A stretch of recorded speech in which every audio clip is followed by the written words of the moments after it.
Good afternoon. Hi, this is Joe Scott from Jersey City Medical Center. Welcome to the Medical Center Show. Today we have one of our premier physicians, Dr. Ken Garay, who is an ear, nose, and throat physician. We'll be right back with Dr. Garay. Seeing the ER doctor at the Jersey City Medical Center has never been easier. If you're sick, you just click. Go to libertyhealth.org, and here's how it works. Click Skip the Wait. Select your time and check in now. Enter your symptoms, your personal information. Click Proceed to Confirmation, and the doctor's waiting for you. The Jersey City Medical Center. Make Hudson County's #1 hospital your first choice. Newport, the luxury waterfront community on the Hudson River, offers the quality of life you deserve in 10 high-rise rental towers with amenities such as the on-site Newport Path subway, light rail and ferry service, Newport Town Square, 3 playgrounds, dog run, upscale restaurants, retail giants like Sears, JCPenney, Macy's, and Target. Morton Williams Supermarket is just outside your front door. A health and fitness club, spa, skating rink, and medical facilities are also on site. NewportNJ.com. Enjoy the New York skyline from Newport Town Square. Manhattan is just one path stop away or quick ride through the Holland Tunnel. Nursery and private elementary schools all on site. 12-screen movie theater at the Newport Center Mall. Want to visit Newport? Stay at the Westin or Marriott Hotel. Go to NewportNJ.com for details. Newport has luxurious towers, great restaurants, shopping, New York skyline views, schools, playgrounds, a marina and yacht club, gym, spa, fine wine, fine living.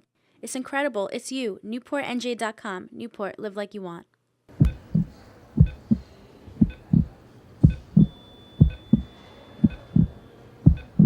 Hi, welcome back. I'm here with Dr. Ken Garay. Dr. Garay is our premier chief of ENT surgery at Jersey City Medical Center. Dr. Garay, tell us a little bit about yourself. Thank you, Joe. Good morning. Thank you for having me here. I'm a board-certified ear, nose, and throat, head and neck surgeon. I trained at Columbia Presbyterian in New York City.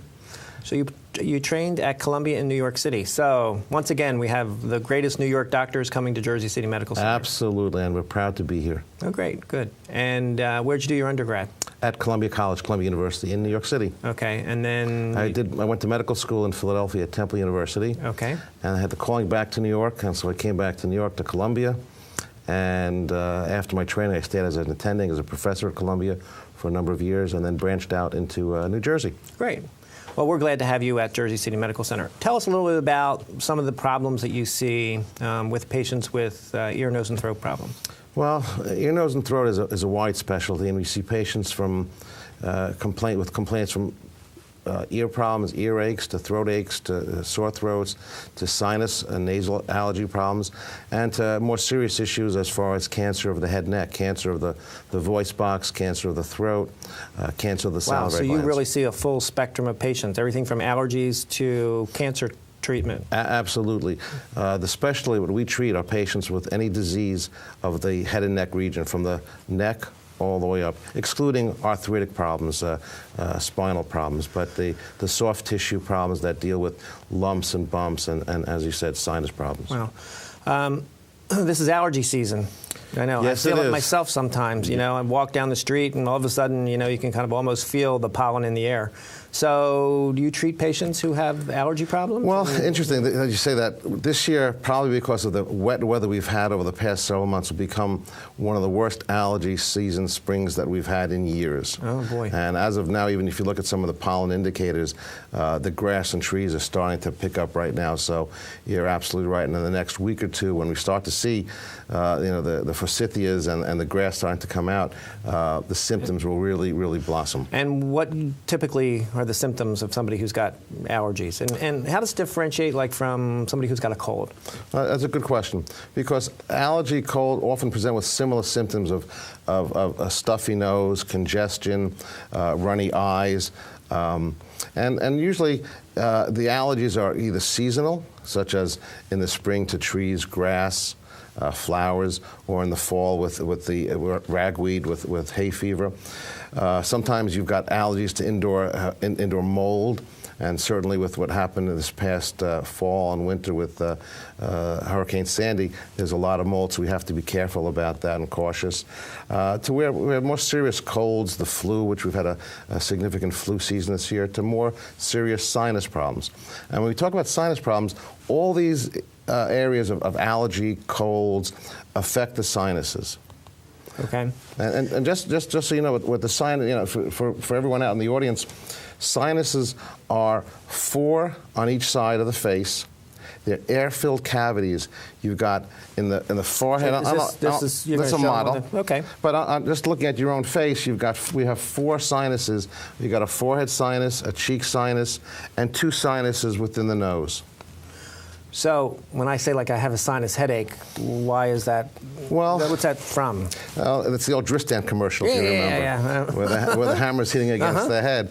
That dates us a little bit. But basically what happens is that we all produce mucus, approximately a liter a day, which is a significant amount of mucus. And the purpose of the mucus is to flow through the nose, the sides of the throat, to keep everything lubricated. Right. When it doesn't flow through the various drainage sites, the mucus can back up. So for argument's sake, the mucus flows at 55 miles an hour. If it backs up and is only flowing at 45 miles an hour, it sits longer, it becomes a sewer and a source for infection. Wow. And everything drains through the nose. You know, I like to say that the nose is the center of the universe. Right. So how do I know I have like a sinus infection then?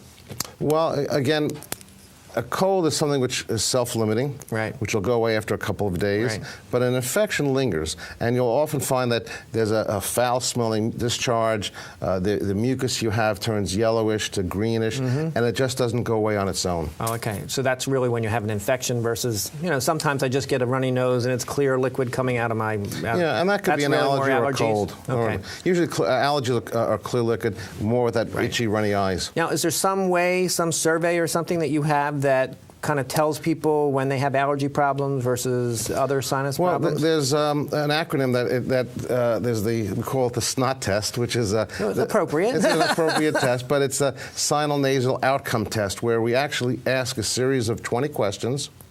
And the patient, when they come in, and it's in a form that you can see right here, where patients answer questions as far as their symptoms, headaches, pressure, stuffiness, congestion, and they rate it from on a scale of 1 to 5, and we add up the numbers. And the higher the numbers go, that tells us how significant your symptoms are. And that correlates very well with with what our findings would be when we examine you. So the treatment for patients with any kind of sinus problem, whether it's an allergy or anything more serious, sometimes people complain that they just can't breathe and they have problems with their sinuses, and so there's a whole host of treatment options, right? So tell us a little bit about, starting with medication, for example, all the way up, because you do some surgery, right? Yes, I do. Okay. Yes, I do. So tell us about the meds first. Well, I think the most important thing is you have to have the proper diagnosis. Right. And the worst thing that a patient can do, and I'm a patient as well as you are, and we're all patients, is to You yell at me all the time when I do that, when I take the wrong medicine. Well, and physicians are sometimes the worst patients, but for sure. But we cannot self-diagnose and self-treat. Right. And so if we have the symptoms, they last for more than a couple of days, really it's important to go see a healthcare professional, your primary care doctor, your pediatrician if you're in that age bracket, your internist, and let them examine you. Let them listen to your chest, let them examine your nose, let them examine your mouth.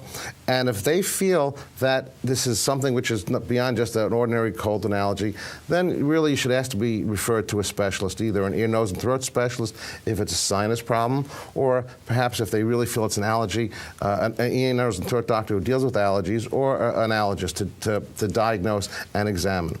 So the first stop really is your primary care doctor. Is your primary care doctor, and really make sure that so we know what you're dealing with and what we're treating. Once that's done, the treatment depends on what we find. Okay. If you have an allergy. Yeah, let me hold you right there because we're going to take a break. Okay. We'll be back in a couple of minutes with Dr. Garay. We're going to talk about some allergy medication and some other treatments for patients with sinus problems. Jersey City Medical Center, Hudson County's #1 hospital, as ranked by U.S. News and World Report. Hudson County's only hospital to receive an A safety score rating. Jersey City Medical Center is Hudson County's only hospital to receive the prestigious Magnet Award for Nursing Excellence. Make the #1 hospital in Hudson County your first choice for quality health care. Jersey City Medical Center. Visit us on the web at libertyhealth.org.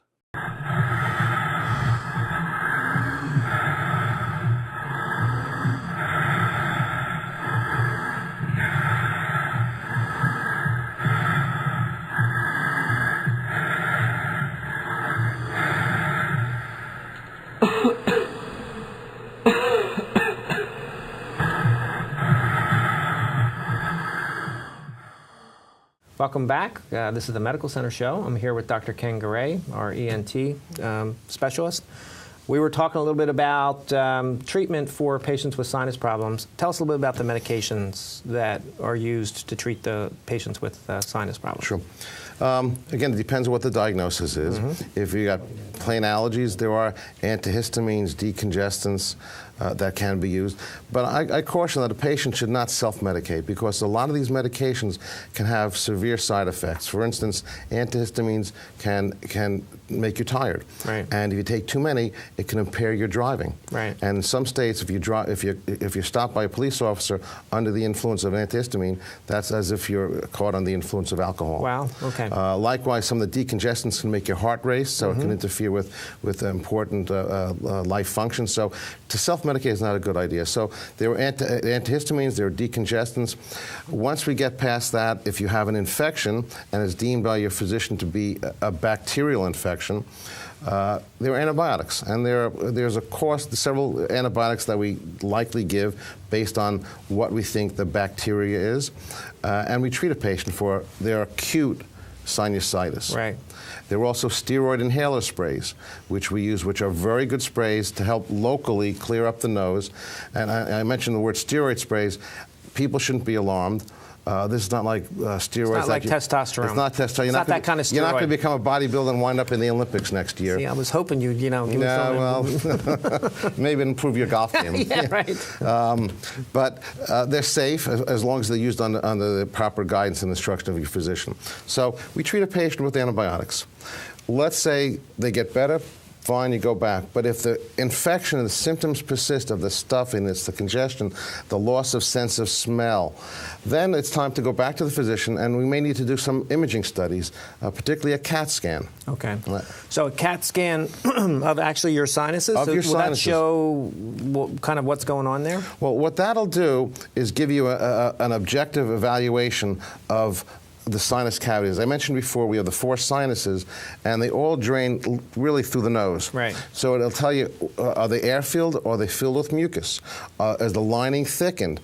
Is there a blockage where the sinus is drained that needs to be alleviated? And you can tell that just from a CAT scan? Well, from a CAT scan, plus when you go to the ear, nose, and throat specialist, what we do is, it's a great technology that's been developed, is looking into the nose and sinuses with a telescope and a camera. Wow. So we can, if my pen were a camera, we can go in through the nostril and look directly into the sinus cavities and see if there are polyps, if there's a blockage, if there's thickened lining that's obstructing the flow of mucus. Wow.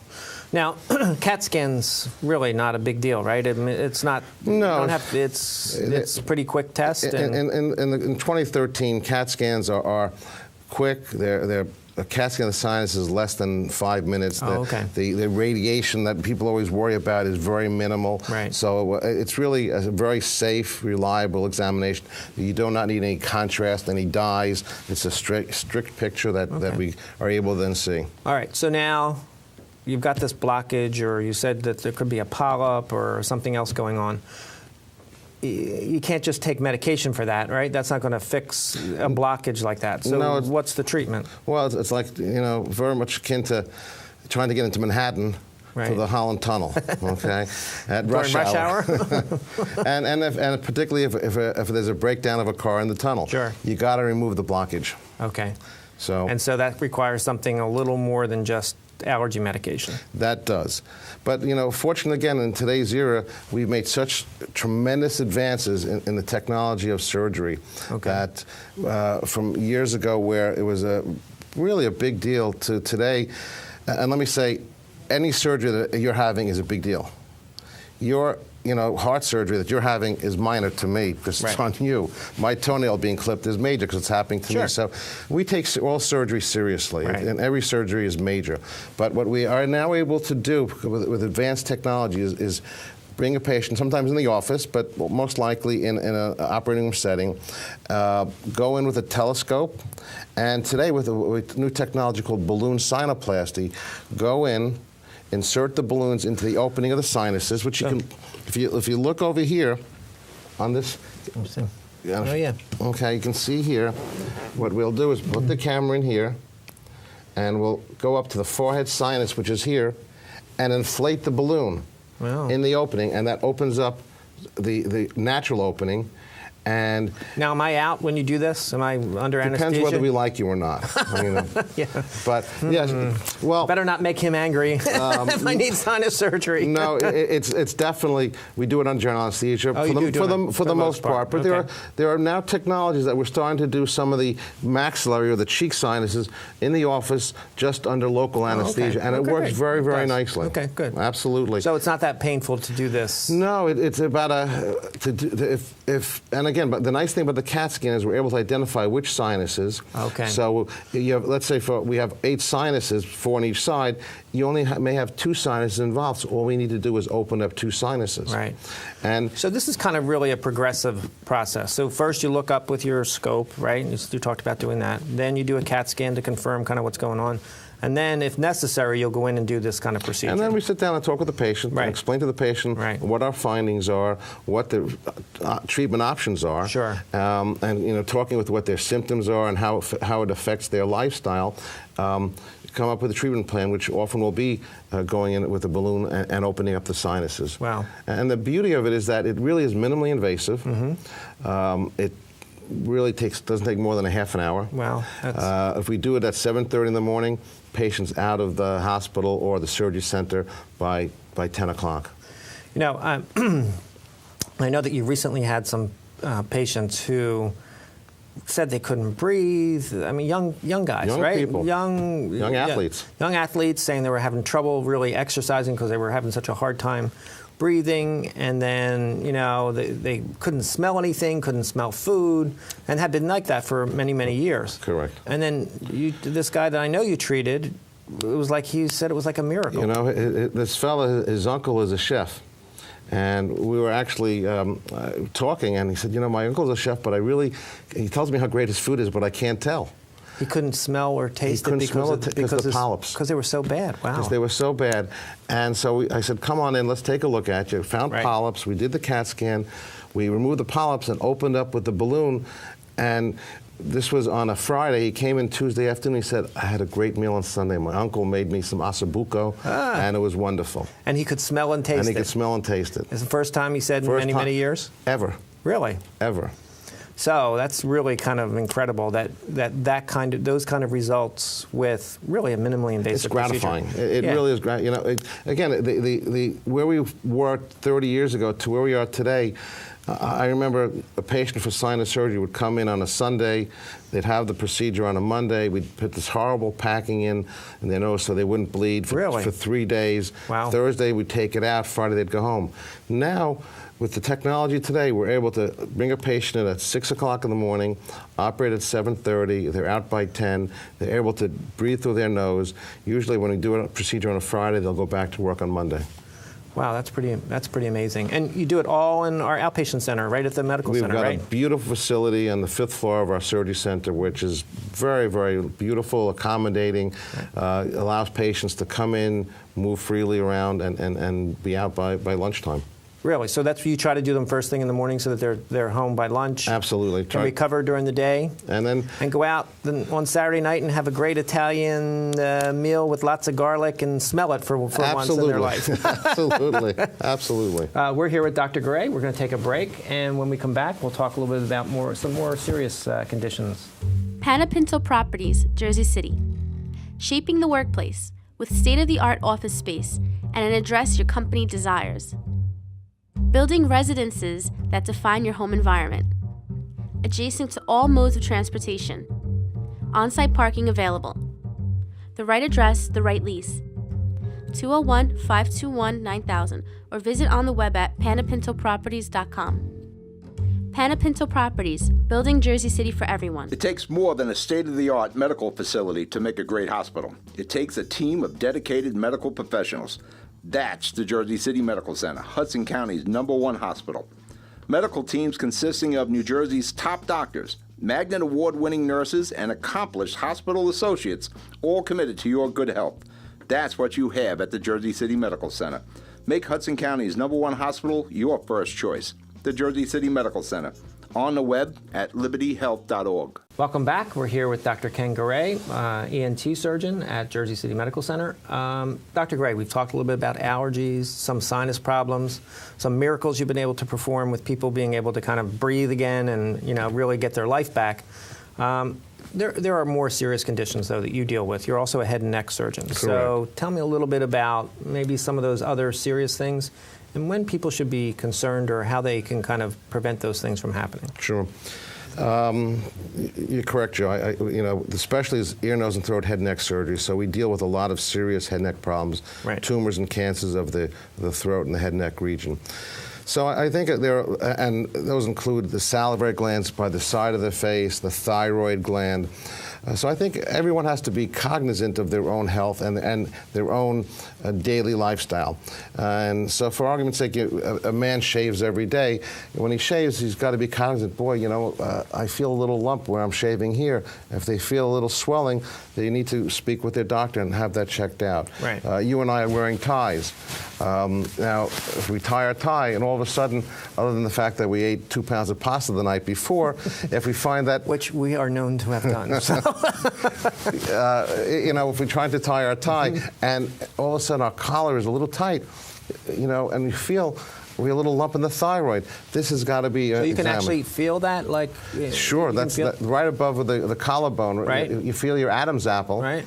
Just below the Adam's apple is where the thyroid gland lies. Wow. So if you feel it's a little tight, that's what happens. Women themselves, when they apply makeup, they may feel a lump that they never had or anything like that. If you notice a change in your voice, right. If you're hoarse and it's longer than a week or so to 10 days, particularly if you have a history of cigarette smoking. We all know the dangers and hazards of cigarette smoking for the lungs, but they also cause cancers of the throat. Right. So hoarseness, if you've got difficulty swallowing, all these are areas that need to be concerned. Well, the other thing I think sometimes happens is when people have a regular annual dental checkup, the dentist takes a look in your mouth, and if he sees something, then I guess that would be another way to... Absolutely, and make sure when you go to your dentist that he or she does do a complete examination. A good oral exam. A good oral exam, under the tongue, on the sides of the tongue, on the roof of the mouth. Right. All of that. Your primary care doctor, make sure not only listening to your heart and lungs, but to palpate and to feel your neck to see if there are any glands over there. Now, you can do these major surgeries at Jersey City Medical Center in the event that somebody would need them. One of the wonderful things at Jersey City Medical Center is that not only am I a ear, nose, and neck surgeon, I'm also the chief medical officer at the hospital. Right. And what we've done is we've assembled a team of physicians, second to none, that are trained at the best institutions in the United States, from the Cleveland Clinic to Columbia Presbyterian to NYU to University of Medicine and Dentistry in Newark. Really the leaders of their field in cancer treatment. And before this show, I just came from our tumor board, where we actually discuss for an hour and a half different tumors and different cancers in a multidisciplinary approach. Okay, so people don't understand this tumor board thing. So how many doctors were at this meeting today? 70 doctors. There were 70 doctors. 70 doctors. Reviewing a case that you were primarily responsible for. Correct. And the importance, when somebody has cancer, of that many doctors taking a look, what do you guys, what happens? What's important, the beauty of the tumor boards are that we have physicians of different specialties, the medical oncologists, the radiation oncologists who give the x-ray treatments, right. The surgeons, the pathologists who actually study the specimen under the microscope, right. The radiologists who look at the CAT scans and the MRIs. So we all sit together and collectively, based on our experiences in treating patients with similar cancers, decide what is the best treatment for that patient, whether it be just surgery or chemotherapy or radiation therapy, or a combination of the three. So they all kind of weigh in on kind of this serious treatment. Absolutely. Right? I mean, because it's a big deal when you have any kind of cancer. Any kind of cancer is a big deal. Right. And so are there differences of opinion about how a person should be treated, or does everybody kind of come to consensus that the best treatment methodology is discussed at this tumor board? Well, the nice thing with the tumor board is it's led by our chief of surgical oncology and chief of breast surgery, Dr. Julie DeGioia. Right. And she's the facilitator. She's the facilitator. And everyone comes together in a collegial manner to discuss their experience. Right. And you've got, as I mentioned, you probably have over 100 years of experience in treating cancers in one room. Wow. And so, and treating thousands of people with cancer. So we all sit there and discuss what our experience has been in treating. And chances are somebody probably saw this type of tumor before and have experience with successfully treating it. Right, and it's not only anecdotal, because we do follow what we call evidence-based medicine, right, where we study what the best treatments have been throughout the world that have been done at the medical center, at MD Anderson in Houston, at Memorial Sloan Kettering, at all the major centers, which we have now become one. And so we now are able to, based on our own personal experience as physicians, but also our colleagues, bring it all together to give the best treatment for our patients. Wow. When you think about it, patient comes to see you, they come to get their treatment from you, they think maybe it's just you that's treating them. But now you've had the opportunity to have a whole cadre of physicians weigh in on what's the best treatment. Absolutely. I mean, think about if that patient had to go to all 70 people to get an opinion. It's just an amazing kind of thing to have this tumor board, huh? Absolutely. This has been one of the incredible things that I've seen at the medical center over the past several years, the coming together of these specialists for the patient good. Yeah.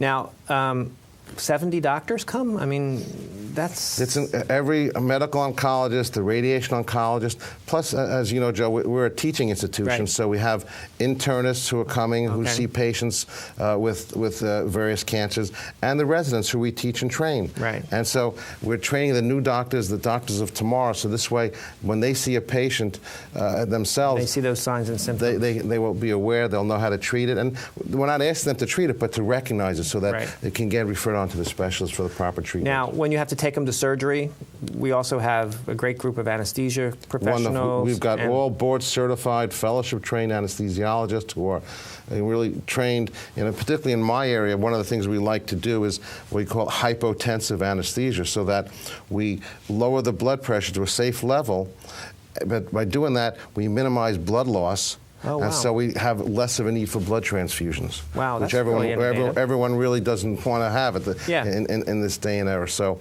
they're very well skilled in doing hypotensive anesthesia, so we can do the surgery safely and effectively. With minimal blood loss. With minimal blood loss. Oh, that's great. So your office is in the medical office building? My office is in the medical right on the campus of Jersey City Medical Center? Correct. What office number are you? I'm office suite 220. Okay. And we'll have information. If anybody wants to make an appointment to see you, they call my your office. Okay, great. And I think we have the number. It's 201-224-4155. Okay, great. And you're right in the medical office building, conveniently located right here in Jersey City at the Jersey City Medical Center. Absolutely. Dr. Garay, it's been a pleasure. Thank you. Thank you My very pleasure. much. Yep. This has been the Medical Center Show with Dr. Ken Garay. We'll see you next time.